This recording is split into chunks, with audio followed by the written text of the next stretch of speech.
I've learned some hard lessons, but our business is built on those. Do you have any regrets of maybe getting to the size that you are and saying, actually, I would maybe prefer to have been a bit smaller? I could have 27 pence in my bank account and I'd be like, oh, I've just seen this lovely Range Rover, man. And I'd be like, you go and get it, my darling, because you deserve it, you work hard. The thing I lost was that blind faith that I was doing a good job, that I wasn't an imposter, that no matter what decision I made, she was proud of that. This episode of All Things Business, the podcast, is brought to you by our digital media partner, DFA Law. DFA Law, providers of expert and dedicated legal advice to businesses and families since 1838. DFA Law, the law firm for life.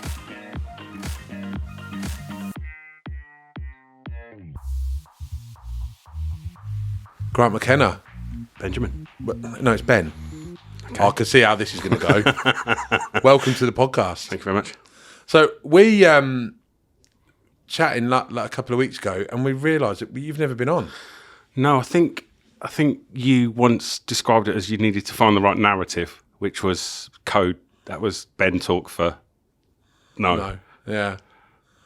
What? And then because we've both had a shit sort of 12 months, we thought actually let's come on and talk about it. Yeah, I think we were hugging and crying at the time. So listen, the Moaning MD, we're going to come on to that, but just give people that haven't heard you or seen you before, just give us a quick sort of summary about the company and who you are, and then I'm gonna go back in chronological order, mate. So obviously Grant McKenna from the Apertus Group. We started off as a business-to-business energy procurement company, so energy broker for want of a better term. We price energy for businesses, commercial business. And then over the last 9 years have opened up the automotive side, so long-term rentals, utility side, so metering, groundwork for new builds and stuff like that. So yeah, just seem to get bored quite quickly and need to open a new piece of the business, really. But you're not one of those companies that ring up and, you know, like, because we all get it, don't we? Your energy's up for it. You're not an annoying company like that, are you? So when we launched the Apertus Group, Apertus is Latin for open, honest and frank, which I think is pretty much Latin for Grant, I think. My background's cold calling. I quite enjoy a cold call. But everybody gets battered by cold calls. And when I moved into the energy industry, when Izzy was born, I wanted to make a bit of a difference. Yeah. And everybody gets cold called and they get hounded and they get missold over the phone and stuff like that. So I kind of took a step back from that and tried to work on kind of relationships to feed the company that way. Yeah. Cold calling though, I think it's underestimated. I love it. I love it. Cold call session. Good cold call. Yeah. There's nothing better than saying, right, do you know, I'm going to bang through 20 calls this morning and getting 2 or 3 appointments off the back of it. Like, I don't think there's enough of that done. Yeah, but it's done badly. Yeah. So companies now, I think, you know, anybody that says to you that you're looking at, oh, well, you know, I had to do 70 calls a day and I had to, it's never going to work. Yeah. It's, you know, quantity over quality. You make 10, you know, you or I make 10 good calls. Yeah. We'll pick up the same numbers. Yeah. So I think, as you say, it's underestimated. I quite like getting cold calls here. Like I'll take them happily. And if they're any good, I'll say to them, you need to connect to me on LinkedIn, on the basis that they may or not be local enough to try and poach. Yeah, basically. We put our contact details on the energy contracts. So a large supplier will sell those contacts to brokers, so they buy that data. And then they end up ring us. So when they ring us and start talking to us about their energy stuff, and they start telling us, well, actually, you know, do you know that your rate changes every day, and if you don't lock in by this time, you're going to get the 5 plagues or whatever. We put them on loudspeaker and deal with it in the office as a group. I mean, you can keep them going for ages. Yeah, no, I like that. Although, so let's go back. How old are you? Cheers, mate. I mean, go on. 46. 46. So, take me back to like where was Grant born? Originally, I was born in Glasgow. Glaswegian. Dad was. I was born up there. Mum and Dad were up on a trip, Yeah. and to see family before I was born, and was born there, but they lived in Northampton. So you're an accidental Glaswegian, really. I'm accidental, full stop, I think, mate. And There's the title of this episode, Arthur. yeah, so so I get to play both cards when now that they're getting good at rugby and stuff like that. I get to play both cards, but I'm Finn Russell. Yeah. reasonable. So grew up in Northampton. Rugby, massive part of life. What school did you go? I grew up in an area called Eastfield in Northampton, which is normally on fire. And then I went from Eastfield Lower to Cherry Orchard and found sport there, really. Not particularly great at football, anything like that, but could hold my own at most sports. And then started to find a passion for smashing people with a rugby ball. And then went up to Western Fayville and carried it on through there, really. Obviously, boys' school was the big school to go to for rugby. Still is. Yeah. Always wanting to maybe bolt the trend a little bit. So kind of under the radar a bit there. Left school at 16, wanting to be a rugby player, but kind of a fallback career as a chef. I think we can tell which one won. For those listening, you need to get onto the YouTube link so you can see Grant. But okay, I'm breathing in now.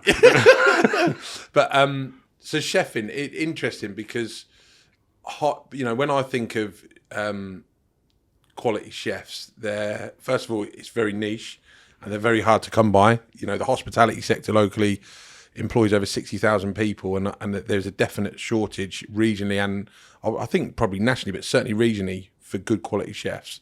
High pressured environments. So what took you there? Was it the creativity? Was it just the passion for making different meals? And so I always wanted to be a chef in the Navy. So I wanted to travel the world and learn how to cook properly. I've always enjoyed cooking, and then I was all ready to do that. And then first tearjerker, I lost my dad at 16. So just before Christmas, 1994. For those that don't know, it did go previous to 2000. So lost dad, and I was the only one still at home. So I stayed. I didn't go to the Navy. So last minute kind of change, and I actually went to work up at Nationwide Anglia up at Moulton Park, in the top floor. And when I was there, we made all our own fresh pasta. We made all our own fresh. So you work Monday to Friday 8 till 4. Everybody was saying, well, you're a chef, but you work Monday to Friday 8 till 4. But I got the training. So I never knew that. So on Deer Park Road, there used to be a company called Care Clean, and I had a burger bar that I pitched up just round the corner from that, thinking there's 2,000 people that go. Made redundant from there, mate. Cheers. Where? From Nationwide. So obviously it was you for your burger van. Well, no, it wasn't, because nobody. We'd take £3.80 a day Because we were great. But my missus and my mother-in-law would do like 15 quid on bacon and eggs because they were having bacon and eggs for breakfast and for lunch. And I'd be like, why haven't we taken any money? You've got all these lorry drivers going in and out. And then it took about 3 weeks to realise that they had to subsidise restaurant up on the top restaurant floor. And that was you in there? Yeah. So that would have been 98, 99. So I started there 95 and left there 99. But the training up there, I remember I hated the bloke. So one of my best friends, Dave Potter, was the second chef there when I started. But the head chef was a guy called Alan Payne, A. Payne. And he was horrible. And when I got my first head chef gig, I went back for something to drop something off and literally sat with him and said, I get it. I completely get it now. The sort of guy, I was filleting fish and I threw away fish bones and stuff, and I thought he was going to sack me. He went mental. Why?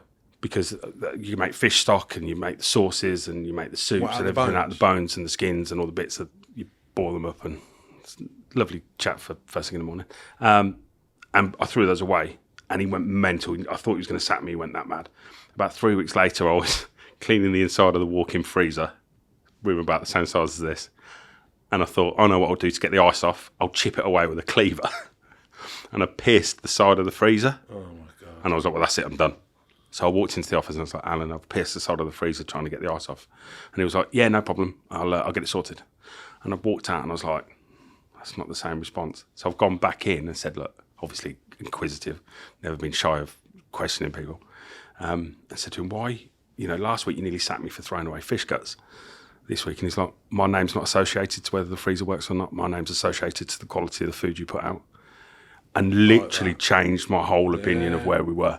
And just to then see his ability to manage a team, lead a brigade, and understand, in them days it was classed as X style and Y style of management. X style on service, barking orders, this needs this, this needs this. And then as soon as that was finished, the debriefing of Y style, why do you think that happened? And he was brilliant at it. But man alive, he tormented me for those 4 years. So how long were you chefing, and then how did you go from chefing into sales?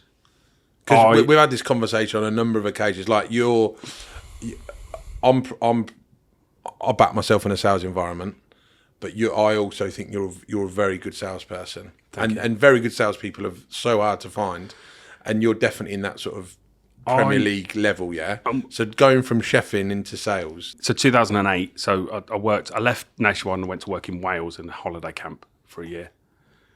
Why?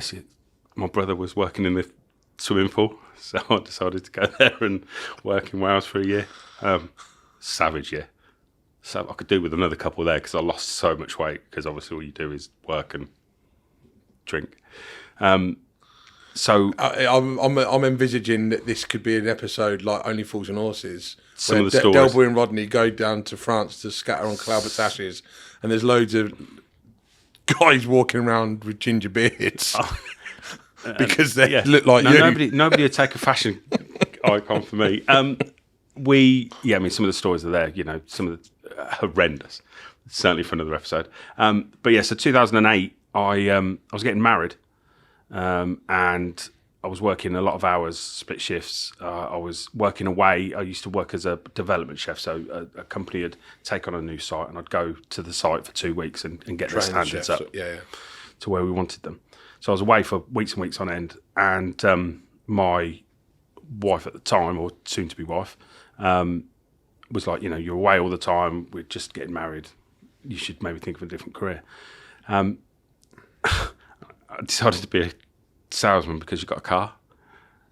That was it. What's it? Yeah. Literally, that was it. I got a car. I didn't have to pay for a car. So I decided I was going to be a salesman. And we differ slightly because everybody always says, oh, but you've got the gift of the gab. And we always argue about this all the time, in the fact that I think gift of the gab is something that you work at. And I don't like it when people say that. That you're just, that it's almost a God-given talent.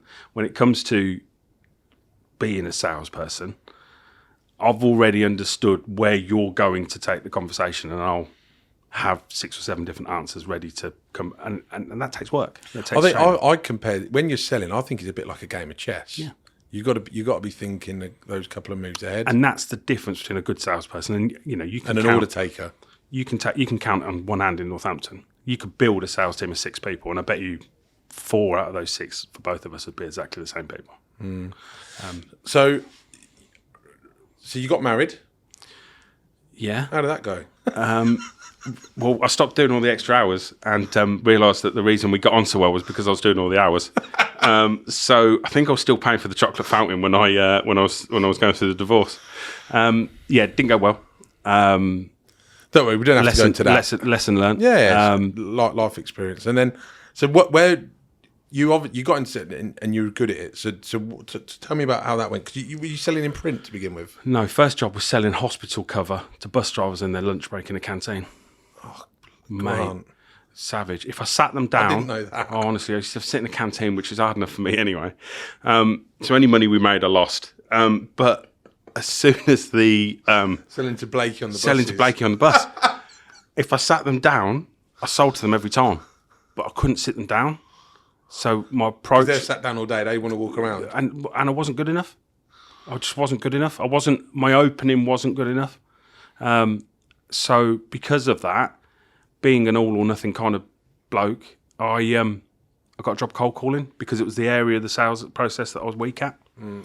So I decided to go into cold calling. What, on the phone or on the door phone, to door? On the phone. I went door to door, and I'll never forget, I went to the Pat Farm Industrial Estate in Wellingborough, and it's a long old walk up. It was next door to RML, and I can't remember the name of the company. It'll come back to me. Anyway, it's a good old... I had my blue Ford Fiesta, 3 doors, H547 DRP. I loved that car, right? And I thought I was the bee's knees. So I've parked up, walked up, and it's a good old 50 yards. And you can, as you get closer, there's 3 or 4 people there. Oh no, there's 6 or 7. Oh no, there's 12, 13 people in here. And I've rung the doorbell, and it's raining. And I hadn't read, there's a small sign saying, no cold callers are welcome here. And somebody then eventually opened the window and said, can't you effing read? I said, sorry? And I looked back, and then I could just hear everyone laughing. And I just felt really... And I didn't cold call, as in go out on industrial estates for a good couple of weeks. It really knocked my confidence. Yep. But that was a sort of done thing. You was expected to go and do that. So you were cold calling on the phone, yeah? Yeah, so local company, again, Johnson Diversity. So selling chemicals. Yeah. Molten Park, they were. Yeah. So, Western Fable.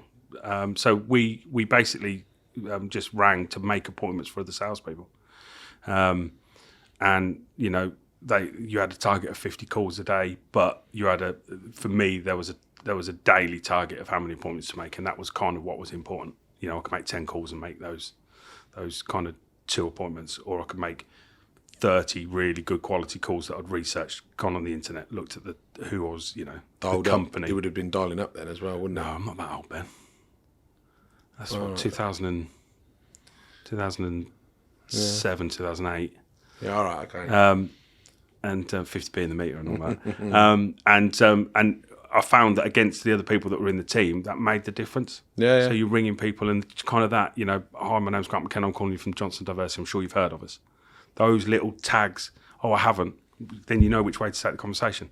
Oh, I'm really surprised, we're the leading. Yeah, no, I get it. And it made and that kind of development of the area that I wasn't particularly strong in led me 12 months there, and I was in charge of the telebound team and stuff like that. So fast forward then to the birth of Apertus. Where did the passion and come for utilities and energy? Oh, it didn't. I owned a print company with one of my best mates, Pete, and we sat in a hot tub in Scotland, and he was saying that he had this company. A hot tub. 4 of us had gone up. Me, Nicola, Pete, and Soph. And we're sitting in a hot tub, beers are flowing, and he was telling me about this printing business that he had that he couldn't do anything with. He's an accountant, so stereotypical accountant. And there are lots of good... Amazing accountants. What are you saying, he's boring? Most of them are boring. Obviously ours aren't, but most of them are. And I don't know. And he was saying that he had this amazing business, but he couldn't get it to sell. And I said, oh, what you need is a me. And we kind of laughed, and then kind of like the penny dropped over our 12th can of Stella, saying, well, we should have. So I kind of jumped in and helped out while doing another role. And then within 6 weeks, we started to take enough business that I could take a wage from it.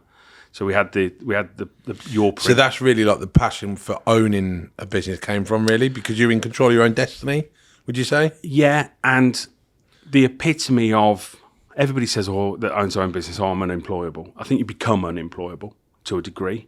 I knew I was good at what I was doing, and when people would try and shackle that, most people that watch this that know either of us know that we're not particularly well at being put in a box, and that I struggled with that, and I realised that owning my own business would be the way to change that, really.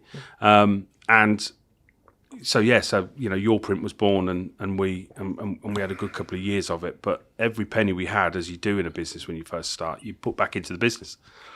And we just bought a load of new equipment in August 2000 and don't get this wrong, Grant, for sake. Nicola's going to be rolling her eyes now. 2015. August 2015, we put every penny back in, and then found out about 3 weeks after we'd done that Nicola was pregnant. in her third trimester. We knew nothing about it. 12 weeks notice we had Izzy was coming. From finding out to her Nicola was 6 months pregnant? Yeah, knew nothing. She threw herself, she'd been smashed a couple of weeks before. Pardon? She'd been smashed as in drunk. Oh my God. Yeah, I'm not that good. She had thrown herself down a suicide slide at a... What? It's a Jill Scott moment then. Yeah. And then she'd gone on holiday with her parents, and I decided to go down for the day to surprise her because I couldn't afford to go down because we had the yaw print, and she stood up on the beach, and where she'd been laying on the front on the beach for 4 or 5 days, Izzy had moved a bit, and Nick had started to show, and she stood up on the beach, and I was like, when she got back off holiday, we did a pregnancy test, and when we went for the scan, which was the week after, we thought we were about 10, 11 weeks, went for the scan, and I remember clear as day Izzy's face just looking at me. 28 weeks, 5 days she was. We had a week's notice at that point, and then she came 2 weeks early. So that was the end of being able to take. Nick's a senior lecturer up at Northampton University, and could supplement what we were doing. Well, obviously then that couldn't happen. So one of my best friends, John, who now runs our utility part of the business, was always been in utilities, and he was like, I know a guy looking for a sales director if you're interested. So I started working for them at the start of 2016. I think I've got the years wrong. I'm sure she's 15, 16. She's 15. How old is she now? 9, 10 this year, 15. So 2016 started working there, but lasted 4 months. And then started the Apertus Group on the train on the way home after leaving. And this is where me and you started to, I suppose, we got to know you and started to get close. Because I'd come to the networking for the old company. Yeah. I remember at the time it was like, just got to do it. Because I don't think there's ever any, I don't think anybody, I don't know if I'm going to, this might be controversial, but it's a bit like when you want to set up or go in on your own, it's a bit like when you're with your missus and you say she'll have another baby. Oh, we can't afford it. There's never a good time because I just don't think there was better times than Nicola just about to go onto statutory maternity pay. Yeah, there was better times. But that was the toughest sell I've ever had. Yeah. In general, it's like, oh yeah, but why don't we just wait until we've just got another few more grand in the bank, and then we can. But you never get that. We'll have that little nest egg for pregnancy, and do you know what I mean? You never have that, and I do think it's the same with when's the right time. And I remember saying to you along these lines, there'll never be a right time. Just go and do it. And I think from our point of view, it was obviously we hadn't earned anything from your print, and every penny had gone back in, and we'd scaled back on what we were doing as a couple, with Nick supporting that, and to kind of, I always say for her to take that leap of faith, because technically in those 2 years, would you class us as being successful? Yeah, not really. For her to let me do it, for her to back me to do it again when she's on maternity, in an industry that I'd been in for 3 months, shows that she's not quite right either. Well, no, I've told this story before, but I said to Vicky, we need to sell the house to start the business. Don't worry, we'll go into rented for 18 months or 2 years, it'd be fine. And 7 years later, it took us to get back on the property ladder for a whole host of reasons, but she still backed me. And if she hadn't backed me, I don't know if we would have done it, because obviously the relationship's worth more to me. That's why you do it. It's chicken egg, isn't it? Yeah. You know, if you have happy wife, happy life. I couldn't have done it without her support. Yeah, and I think you know yourself when Vicky is at that point where she needs that reassurance that you are doing it. Yeah. But I don't know. I've got that blind faith in me. I've also got that blind faith in Nicola for, again, I'm going to reiterate before I say this part that, she's got her own career, she's forged her own career, and it's an amazing career. I'm hugely proud of her. But she's also singly the best mum I've ever met. And I take that with my own included. She also keeps me in check. No, so that's 3 kids. But for her to kind of, I've got the blind faith in her to do that, but for her to have the blind faith that we're going to make a success of this, when she's the only one that sees the tears, the tantrums, and this is where I think it can be a lonely place, can't it, running a business? Yeah, and I've had a lot of. I put a post out a couple of weeks back on LinkedIn regarding that sometimes I get quite lonely. I speak to people that have got business partners, and sometimes having that voice of reason that understands exactly what you're going through because they're going through it as well in the same business, I think would help. And a lot of people reached out on that. I've never been afraid of development areas, I think. I've never been afraid to say that things aren't always rosy. The last 12 months we've spoken about, the last 12 months have been probably the toughest I've ever been through, business-wise and personally. And I think, people that are looking in a world where everything is deemed to be perfect, the very top people in the industries say that they go through tough times. The people at my level say that they go through tough times, or maybe, I don't want to say slightly below, but starting off and people that are starting their journey. But nobody in that successful SME going into corporate world do it. Nobody in the tier above me, and I don't mean that in a... No, I know what you mean, in terms of size. Size. Nobody comes out and says, oh, don't, this is the hardships. This is what happens. When you're laying in bed. I saw a Kevin Costner thing the other day, and my thoughts on entrepreneur. I can't stand the term. I saw serial entrepreneur once. Oh, I know, and it's just like, do you sell? Please tell me it was CEREAL. Well, is it? Well, I can't spell. And I was like, if I don't see Cocoa Pops at some point in your thing, then I don't. And I think entrepreneur is bandied around in such a kind of, I've decided to start my own business, so I'm an entrepreneur. It's a bit like the word legend in sport. It's so overused. Yeah, I get it. I'm with you on that. And I think, it's so easily used nowadays. And I think, Kevin Costner said that you're not an entrepreneur until you've laid awake at night wondering how you're going to pay your staff's mortgage when there's not enough money to pay them or you. And I speak to people and they're like, well, make sure you pay yourself first. And it's like, no, I can't do that. No. I can't do that. I can't look at the guys and think, so, when it gets tough, it gets lonely, but you also then get worse because I lock myself away until I've figured it out. So I've also then distanced myself from the team. So it is a lonely place. And I think, it's having that support structure around you. I spout about it a lot. We talk about Boys Get Sad Too and the hoodies and the stuff like that. And I'll be brutally honest and say that I bought the hoodie because I like the design. But then you read into it and I connected with the guy on LinkedIn, and I was sitting in it's just like name drop central today. I was sitting in our favourite coffee shop in Northamptonshire. Bewitched. Shout out to Matt. And a guy came up to the table while I was working on a Saturday and was like, I really like your hoodie. And I was like, thank you very much. And he was like, because, I struggle, and to see somebody that's perceived to be successful wearing something like that. And I was like, I said, oh God, I struggle most days. And he went on to the conversation where he said that he feels that his wife would rather see him sacrifice, die on his horse than fall off it.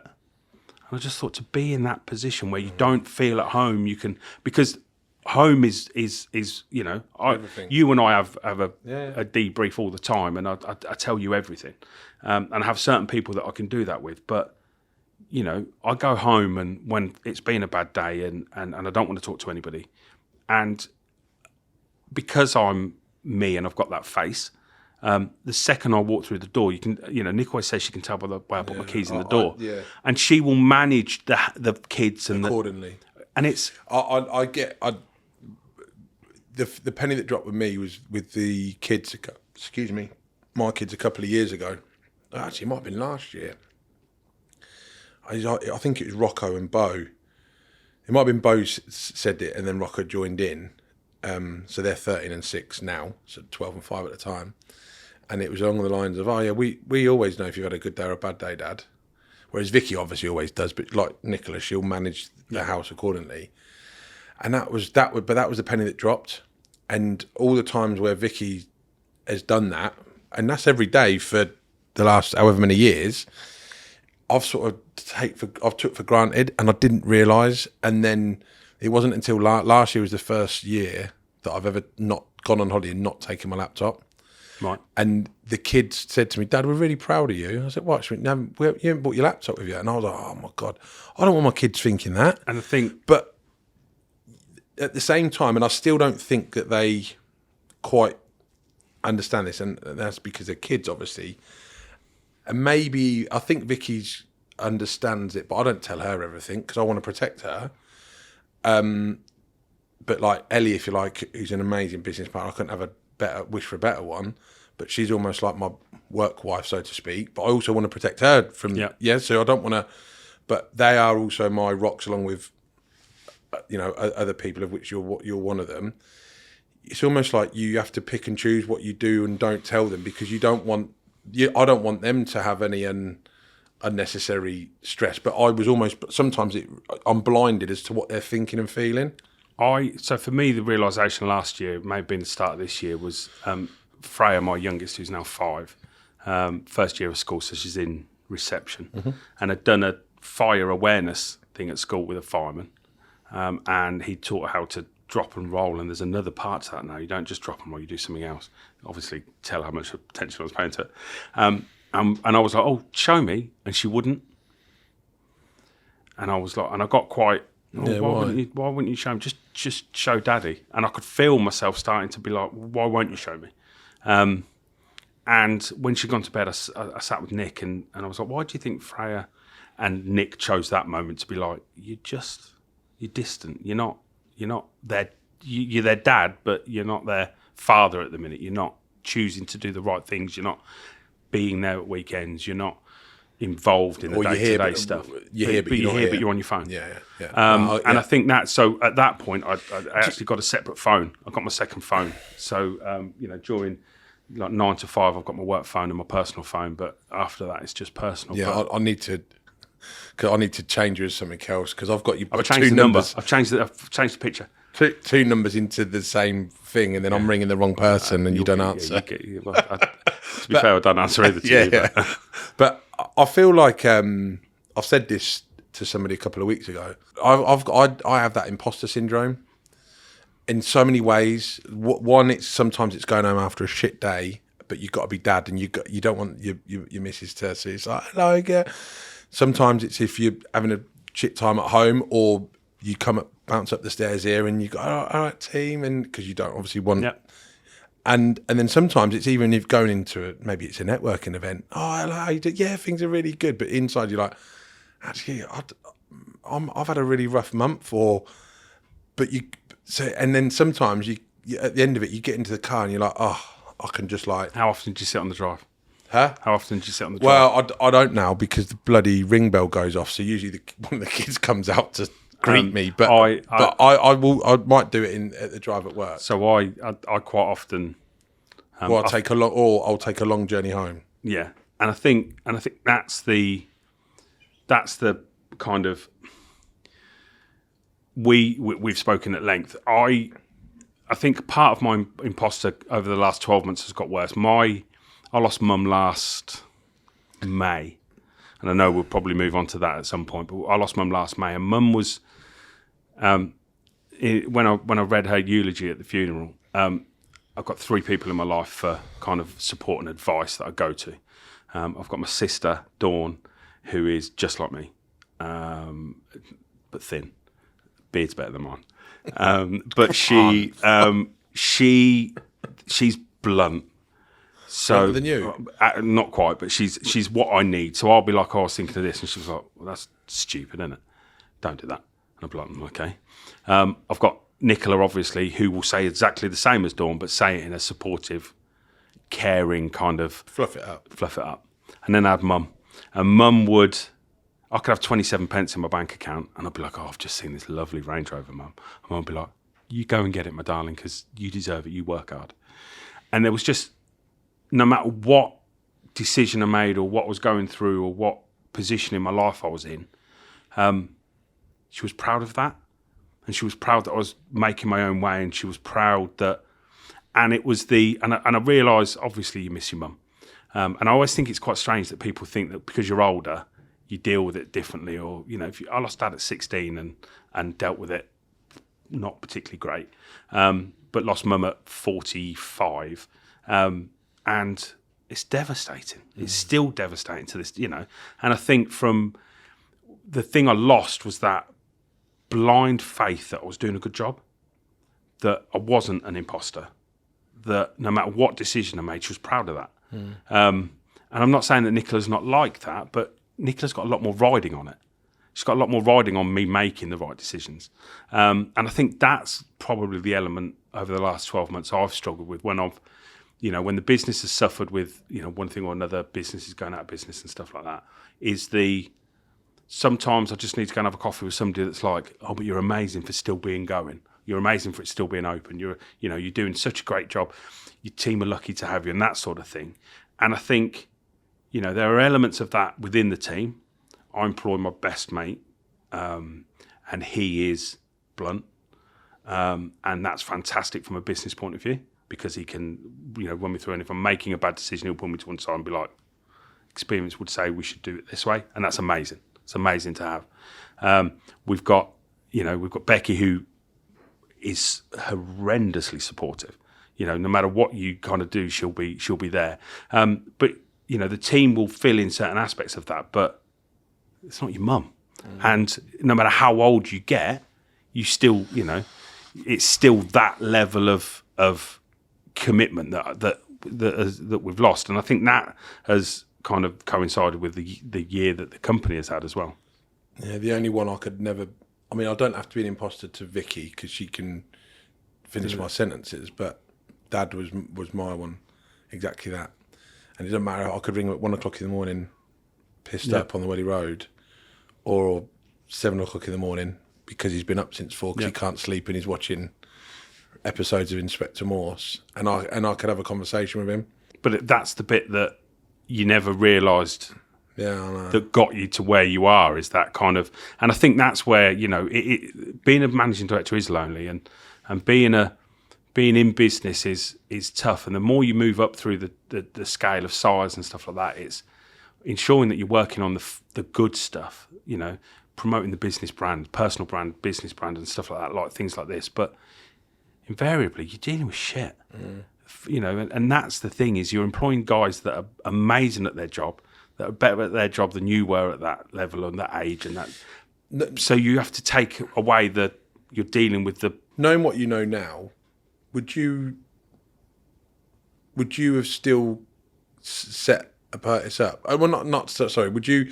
I'm not saying would you do things differently, because I think all of us would do in hindsight, because hindsight's a wonderful thing. But do you have any regrets of maybe getting to the size that you are and saying, actually, I would maybe prefer to have been a bit smaller? 9 years have been going now. I still want to take over the world. I still wake up every morning and think, where's the next $1 million coming from? As the saying goes over there. I love what we do. I would, as you say, there are elements I'd change. COVID really hit us hard. And then we got out of COVID with the opening up the automotive side, and then the automotive crisis hit with all the chips. So basically, if you want anything to go bad, just let me start selling it, and that'll that'll change. I'm going to start trying to sell shares in Liverpool to make them go shit. I think that's I wouldn't change. I've learned some hard lessons, but our business is built on those. We adapt quickly. The guys don't just follow. They kind of are part of that evolution, really. So I wouldn't change. I'd still have the Apertus Group. I'd still open what we open now, and I'd still run what we did. But I think I would probably I'd prioritise home a bit more. Work-life balance. Mine's shocking. It's still shocking to this day. Yeah, I think I'm my work-life balance is a lot better now than what it was. And when I look back at some of the weeks and months that we did, in terms of, you know, whether it was going down to London, whether it was networking, hospitality, you know, there were times where I wouldn't see Rocco for 3 or 4 days because he'd be in bed by the time and then I'd be out by the time he woke up. If anyone's listening to this that's thinking of setting up on their own, what would be the one bit of advice that you give them, particularly those that have got kids? I think my first point would always be try and outsource those bits that you're not strong at. The financial side of our business, I entrust to Joseph and James that you know, and their advice and skill set far outweighs mine. So it would be to bring people in to the business early on, and I know you'll be trying to save money at the start, but bring people in early on that can go on that journey with you. That you trust to give you the right advice. I think setting boundaries for yourself about time, and kind of when and how you access the business. I had one phone for 9 years that had all my emails, and I never have a red dot on my phone ever. There's never an unread message. There's never an unread, and I will deal with them then because I don't want to deal with them when I start work. Anything I do then means I don't have to do it the next day. What I've found is now that I leave my phone at home at weekends, like you say about going on holiday without a laptop, the kids pick up on that. They pick up on the fact that you're not on your phone all the time. And what are you doing it for? Are you doing it for yourself? Yeah. Or are you actually doing it for everybody? Everybody says, "Oh, I'll do it for them." You don't. You do it for yourself as well. But that kind of, I think they're on that journey with you, and I think people underestimate that massively. Biggest frustration as a business owner right now? I don't want to get political. Yeah, you can't because YouTube will ban. So I think I'm not going to by names or any. I'm not going to. I think maybe a shift over the last 12 months of employee-employer support, I think is a frustration. I think kind of one of my biggest frustrations, and it will come across as quite strange, one of the biggest frustrations in business at the moment is that you can't win. So I support our team and big up our team on social media. I think I've got a fantastic team.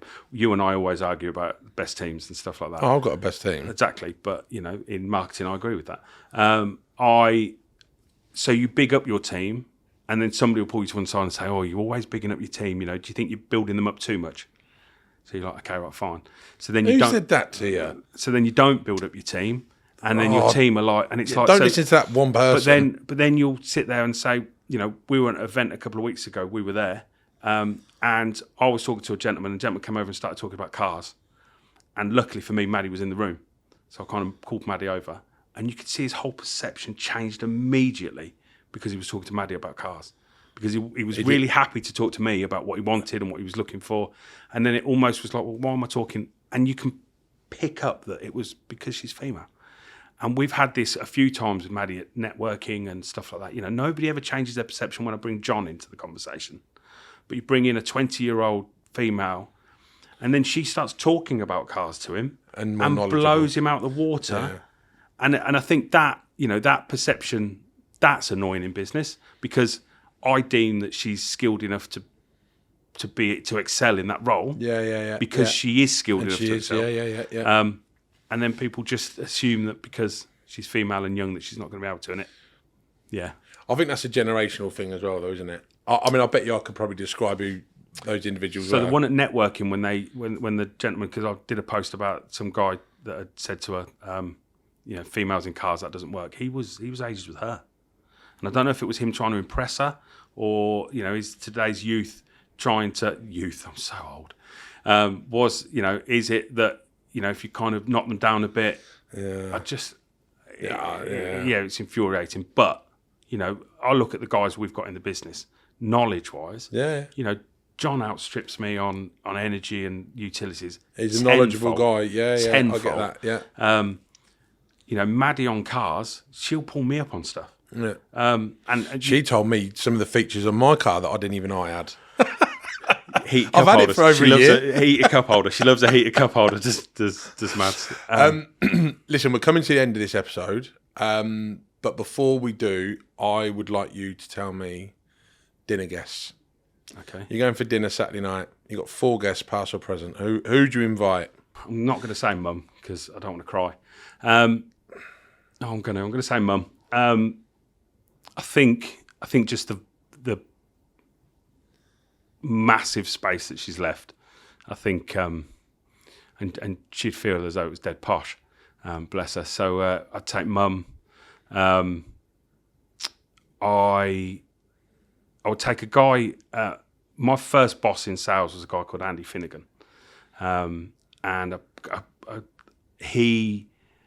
only spent less than 6 months. He was the boss when I was trying to sell hospital cover, so I wasn't there long, and I think he made such an impact on me as a salesman on the way to deal with people. And so much of what Apertus Group is set up, how it's set up, came from him.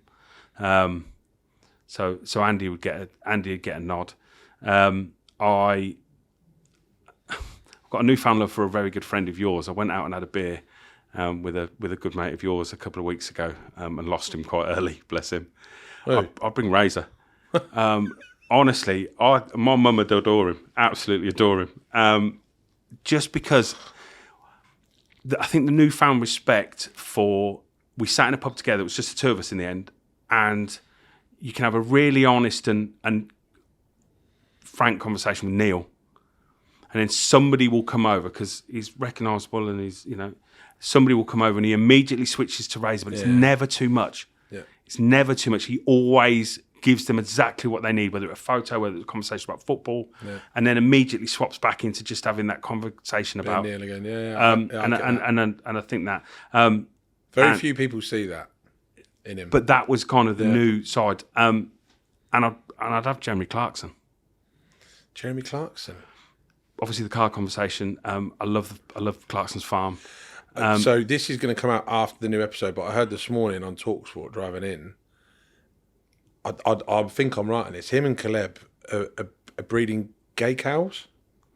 But Okay. I don't know if this is like a false headline just so people watch, because I can't imagine why Jeremy Clarkson would be doing that. But that was the headline. I might have that wrong, but anyway. Why are you trying to get me banned right at the end of the episode? Well, no, it's not banned. You're not going to get banned for that. But that's a cracking table, mate. Yeah, and I think the food would be good. Where would you go? You can't say Bewitched. Sorry, Matt. But where's yours and Nicola's go-to restaurant or pick one local if you can in Northamptonshire? If I'm brutally honest, because I'm a chef, I'd have a barbecue. Would you? I'd do it at home because I'm that good. I am. I know my way around a barbecue. I'd have it there. I'd do it myself. We've got some fantastic places. We work alongside. If I had to go somewhere, I'd go one of the Greedy Gordons. I'd go Red Lion or somewhere like that. Snooty Fox. Snooty Fox is I love the Red Lion, but Snooty Fox is special. Because I think they do food the right way. It's about the venue and the food and the experience. They sell on experience. They sell on passion, not just on what comes out on the plate. But no, I'd try and talk you into letting it come to my house. Right, mate. I've really enjoyed this. Thanks. So thank you for opening up. And we'll get you back on in a year's time and we'll reflect on this episode, yeah? And we didn't cry. I know. Thank you, mate. Thank you very much.